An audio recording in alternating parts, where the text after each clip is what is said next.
My perfect girlfriend forced me to get a Patrick Star tattoo as a test of my love. Then I found out she was cheating on me with a guy who had a bigger SpongeBob tattoo. My revenge started at her sister's tattoo parlor. I am a 28-year-old man, and for the past 2 years I was in a relationship with what everyone considered the perfect woman. My girlfriend Amanda was beautiful, successful in her corporate marketing job, and possessed a kind of effortless grace that made parents love her and other women envy her. Our relationship was built on a foundation of pleasant, conflict-free stability.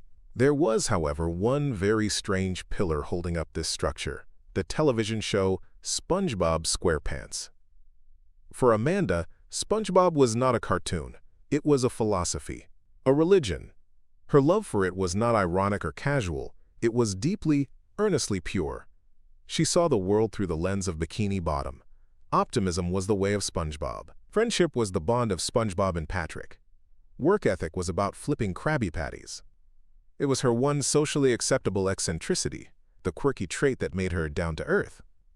This obsession stood in stark contrast to her relationship with her older sister, Chloe. If Amanda was the sun-drenched, bubbly world of Bikini Bottom, Chloe was the dark, sarcastic abyss of Rock Bottom. Chloe was a tattoo artist. Her entire body, from her neck down to her knuckles, was a canvas of beautiful, strange, and often unsettling artwork. While Amanda wore tailored blazers and pearl earrings, Chloe wore ripped band t-shirts and heavy silver rings.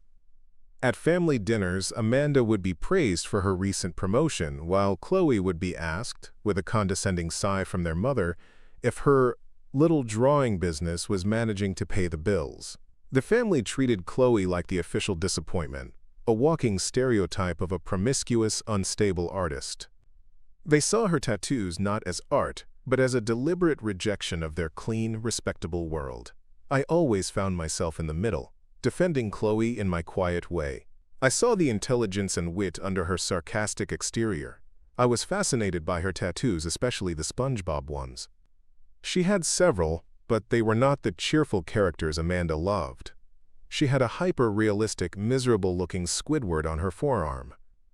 She had a tattoo of the Flying Dutchman, rendered in a terrifying Gothic style. It was SpongeBob, but it was filtered through a lens of dark, absurdist humor that I found brilliant. Amanda hated them. She said Chloe was mocking the show's pure spirit, that she was twisting something beautiful into something ugly, which was, in Amanda's eyes, what Chloe did with everything. Update 1. The tattoo conversation started a few months ago. Amanda had decided that our 2-year anniversary needed to be commemorated with a, quote, permanent symbol of our bond. I was thinking a nice watch, or a weekend getaway. She was thinking ink. Specifically, she wanted us to get matching tattoos. She told me, her eyes shining with that manic enthusiasm she got when she was in full SpongeBob mode, that I was the Patrick to her SpongeBob. She said we had the same perfect, unbreakable friendship. She wanted to seal it. She wanted me to get a Patrick Star tattoo. I laughed at first, thinking it was a joke. It was not. She was deadly serious. For the next 2 weeks, it was all she talked about. It became a test of my love. If I really loved her, if I truly understood our connection, I would do this. It was a form of emotional blackmail, wrapped in a bright yellow, porous package. I reluctantly agreed, mainly to restore the peace. Then came the next hurdle. Who would do it?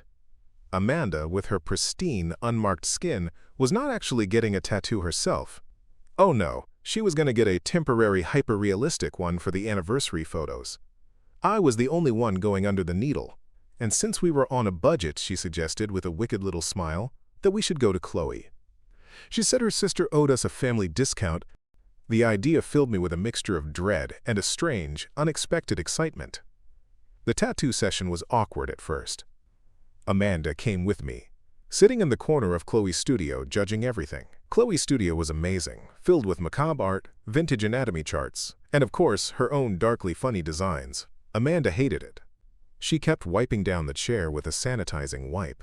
Chloe, to her credit, was a complete professional. She ignored Amanda and focused on me. She asked me if I was sure about this. Her eyes, sharp and perceptive, seemed to look right through me. I gave a weak nod and told her it was important to Amanda. Chloe just nodded and said she understood, that sometimes you do things for people you love, even if it is a little crazy.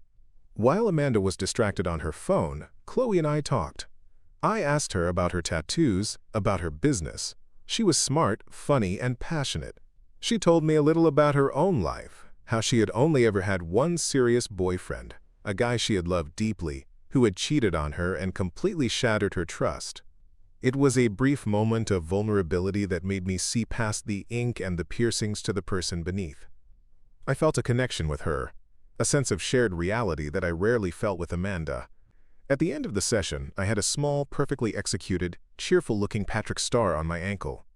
Amanda was ecstatic. She took dozens of pictures for her Instagram, posing my ankle next to her face. She declared it the best anniversary present ever. She had gotten what she wanted.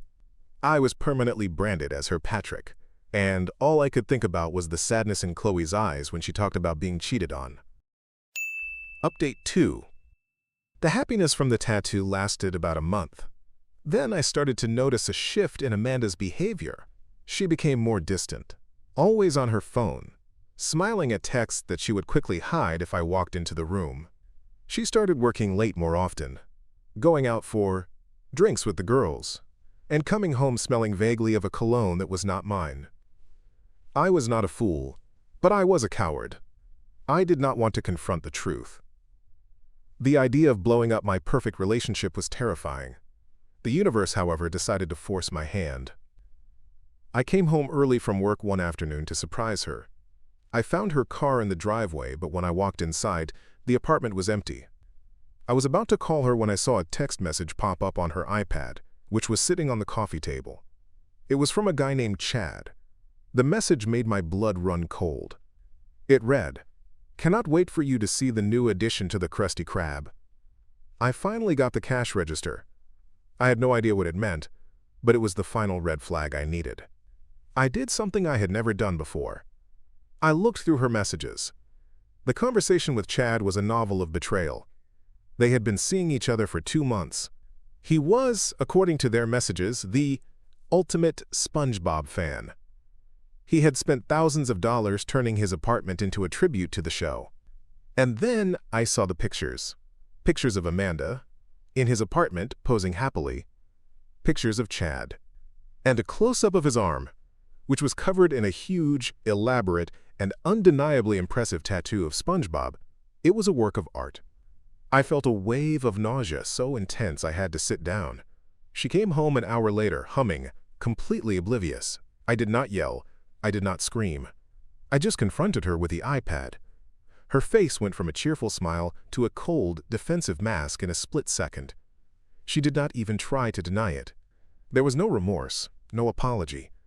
There was only a cruel, condescending justification. She told me that I had never really gotten it. She said I liked the show, but I was not a true fan. I did not share her passion. But Chad, she said, Chad got it. He lived it. He understood her SpongeBob soul. And then came the final humiliating blow.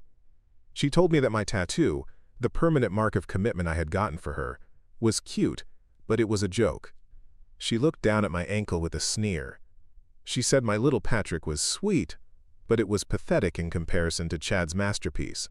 She said it was a child's drawing next to a Renaissance painting. And in that moment, the love I had felt for her died, replaced by a profound and icy hatred. She had not just cheated on me, she had taken the symbol of my loyalty, a symbol she had forced upon me, and turned it into a mark of my own inadequacy.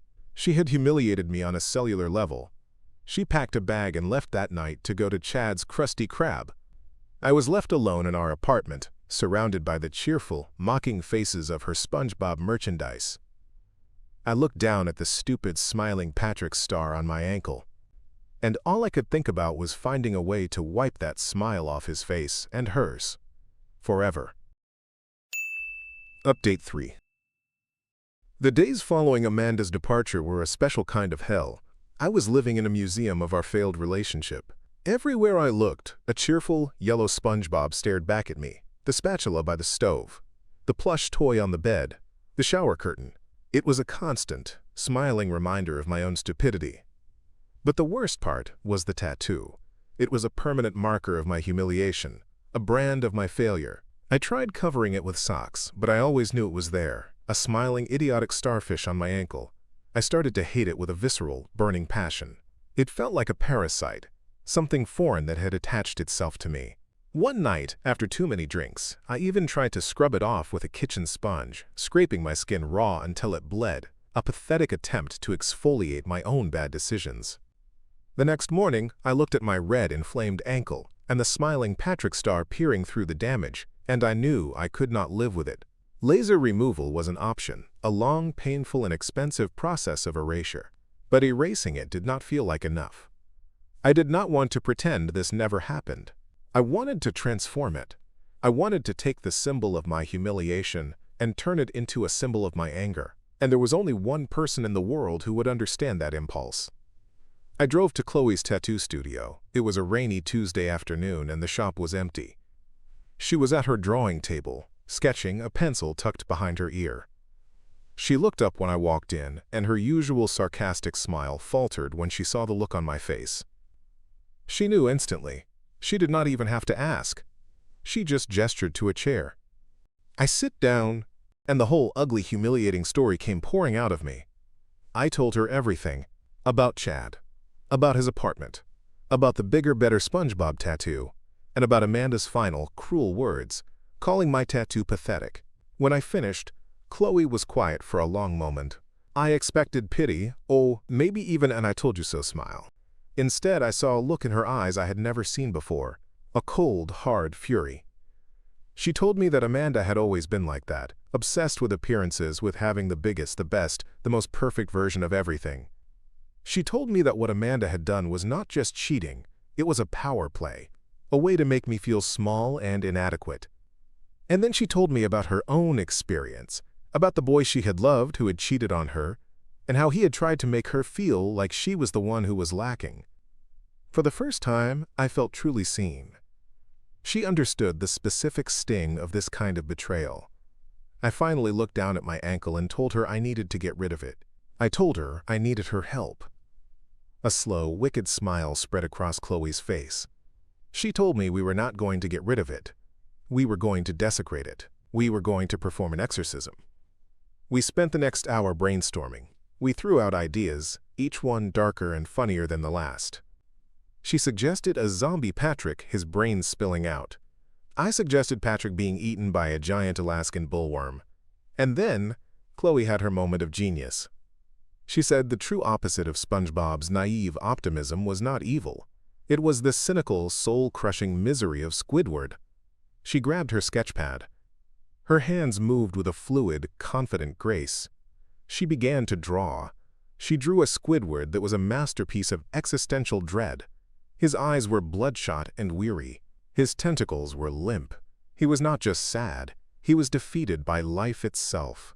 And then, the final, perfect touch. She drew him holding something in one of his tentacles. It was a skull. A porous, round skull with two large front teeth. It was SpongeBob's skull. Squidward was holding it like Hamlet, staring into the empty eye sockets of his former tormentor. It was brilliant. It was dark. It was hilarious. It was the perfect antidote to Amanda's world of forced, toxic happiness. It was our declaration of war. I looked at the drawing, and for the first time in weeks I felt a genuine, unfiltered smile spread across my face. I told her to do it. Update 4. The tattoo sessions became my sanctuary. We scheduled them for late at night, after the shop had closed. The process was long and painful, the buzz of the tattoo gun, a constant drone, the needles scraping over the same patch of sensitive skin. But it was a good pain. It was a cathartic pain. With every line, I felt like I was carving Amanda's influence out of my body, reclaiming my own skin. The first session was the most satisfying. Chloe laid the stencil of Squidward's gloomy face directly over Patrick's idiotic smile. The first lines of black ink obliterated him forever. It was a literal cover-up and a symbolic one. The sessions were more than just tattooing, they were a form of therapy.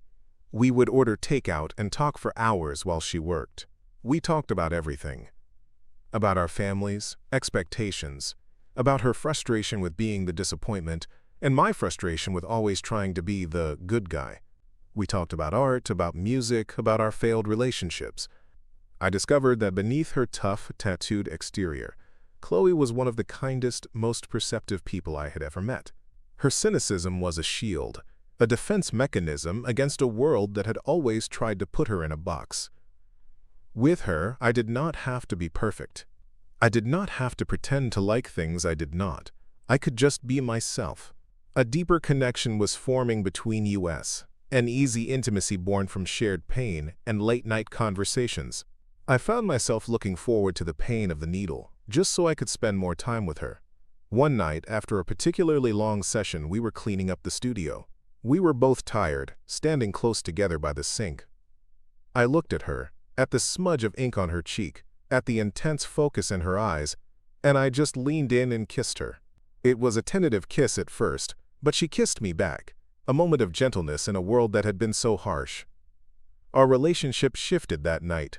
We started seeing each other outside of the studio. We went to dinners at dive bars. We went to concerts for bands Amanda would have called too loud. I was discovering a whole new world that had existed just outside the bubble of my old relationship, and I was discovering a new version of myself, a version that was not afraid to have opinions, a version that was not afraid of a little ink. The Squidward tattoo was finally finished, a magnificent, morbid masterpiece on my ankle. But I did not want to stop. The feeling of reclaiming my body, of turning it into my own personal art gallery, was addictive. I asked Chloe for another tattoo. We designed it together. On my other ankle, she tattooed a tiny, hyper-realistic plankton, looking defeated and muttering to himself. It was a nod to my own failed attempts to steal the secret formula of Amanda's affection. It was our inside joke, permanently etched into my skin. I was no longer the guy with one pathetic tattoo. I was becoming a canvas. I was becoming Chloe's canvas. And I had never felt more like myself. The invitation arrived a few weeks later. It was a text message. From Amanda. She was hosting a big Halloween costume party. She had invited Chloe, probably as a token gesture, or perhaps so she could show off her new perfect boyfriend to the sister she had always felt superior to. Chloe showed me the invitation, a wicked smile on her face. She asked me if I wanted to be her +1. She said she had the perfect costume idea. I knew exactly what she was thinking. The revenge was not over. We had merely been forging the weapon. Now it was time to use it. Update 5. The invitation to Amanda's Halloween party felt less like a social gesture and more like a summons to a battlefield. Chloe showed me the text on her phone, a cheery, overly enthusiastic message from Amanda about her legendary costume party, complete with SpongeBob emojis. It was so utterly Amanda. The invitation was clearly a power move. Amanda was parading her new life, her new perfect boyfriend, and she wanted her disappointing older sister there as a prop, a dark, tattooed backdrop, to make her own bright, perfect life shine even more. She had no idea that the prop was now armed and dangerous, and that I was coming with her. Chloe looked up from her phone, a slow, predatory smile spreading across her face. She did not even have to ask. We both knew we were going. The question was not if, but how. We spent the next week plotting our arrival with the meticulous detail of a heist.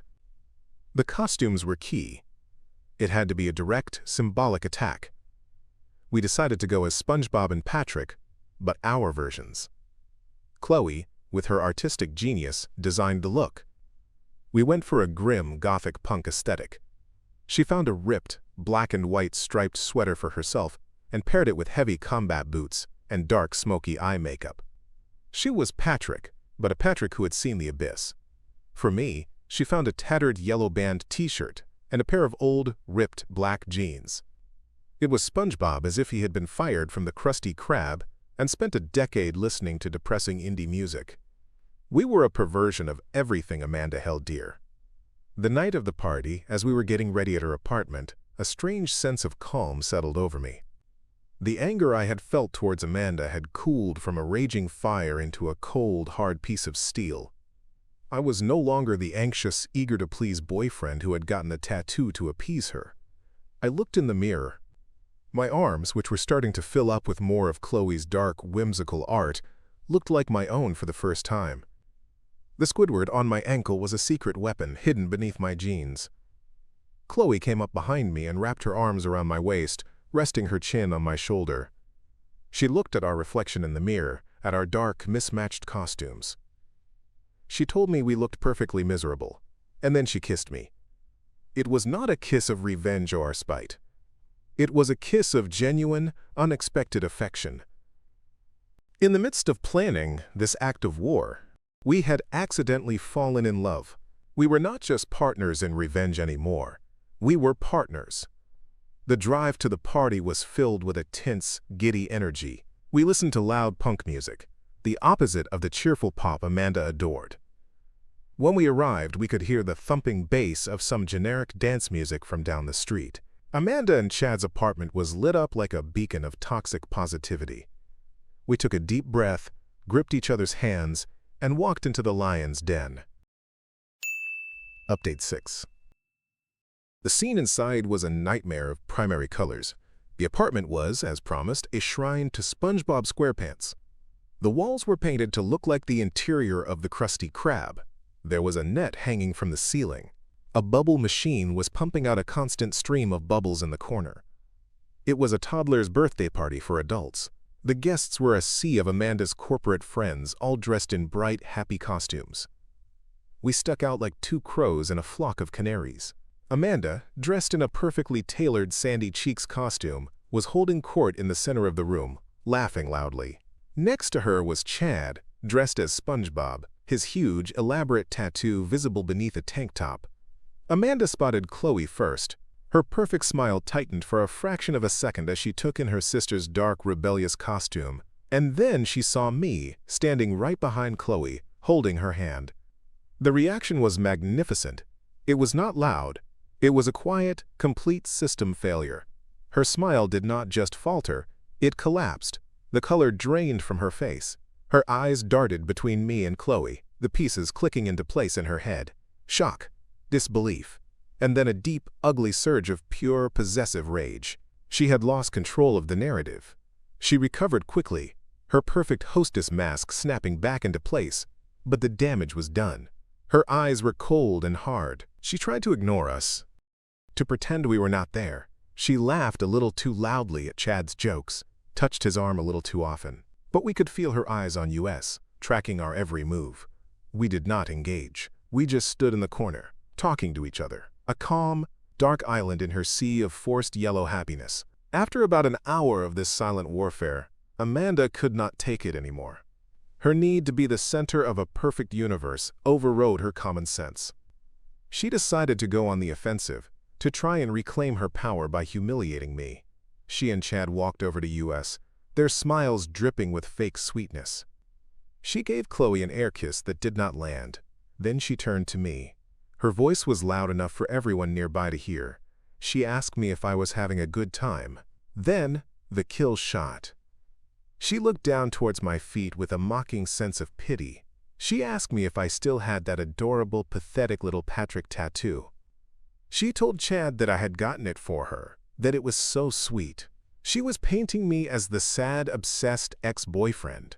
This was the moment I had been waiting for. This was the moment Chloe and I had rehearsed. I did not say a word. I just gave a small, confident smile. I bent down, grabbed the hem of my ripped jeans, and slowly rolled the pant leg up past my ankle. The room fell silent. Everyone's eyes were on my leg, and there it was. Not the cheerful, idiotic smile of Patrick Star, but the gloomy, bloodshot, utterly defeated face of Squidward tentacles, holding the skull of SpongeBob. It was shocking, it was brilliant, and it was undeniably a masterpiece of tattoo art. There was a collective intake of breath from the people around us. I heard someone whisper, "Whoa!" Amanda's face, which had been a mask of smug triumph, shattered. It was a sight I will cherish for the rest of my life. She stared at it, her mouth slightly agape, completely speechless. I let the silence hang in the air for a moment, and then I spoke. my voice calm and clear. I told her that yes, I had gotten rid of the old tattoo.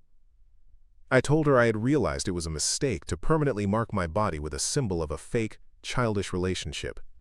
Then I put my arm around Chloe, pulling her close. I told Amanda that luckily, her sister, a brilliant artist, had helped me transform it into something honest. I said it turned out I preferred the company of a real artist to a fake fan. The implication was a dagger, and it hit its mark. Amanda's perfect facade exploded. It was not a pretty sight. Her face turned a deep, blotchy red. She started yelling. She called Chloe a slut. She called me a traitor. She accused us of conspiring to ruin her party, her perfect night. Her perfect boyfriend, Chad, just stood there, looking deeply uncomfortable, his own huge SpongeBob tattoo suddenly looking ridiculous. All her friends were staring, their phones suddenly very interesting. She was no longer the perfect, classy princess. She was just a spoiled brat throwing a tantrum. We did not stick around to watch the rest of the meltdown. Chloe and I just looked at each other, a shared, triumphant smile on our faces. We turned around and walked out of the party, leaving Amanda screaming in the ruins of her perfect yellow world. As we walked down the street, the sound of the party fading behind us, I felt a sense of peace I had not felt in years. The revenge was complete. But it no longer felt like revenge. It felt like closure. I looked at Chloe, at her beautiful sarcastic smile, and I knew that the stupid Patrick tattoo had not been a mistake after all. It had been a detour, a painful but necessary path that had led me out of a plastic, cartoon world and into a real, beautiful, and perfectly imperfect one. It had led me to her, and that was a story worthy of ink.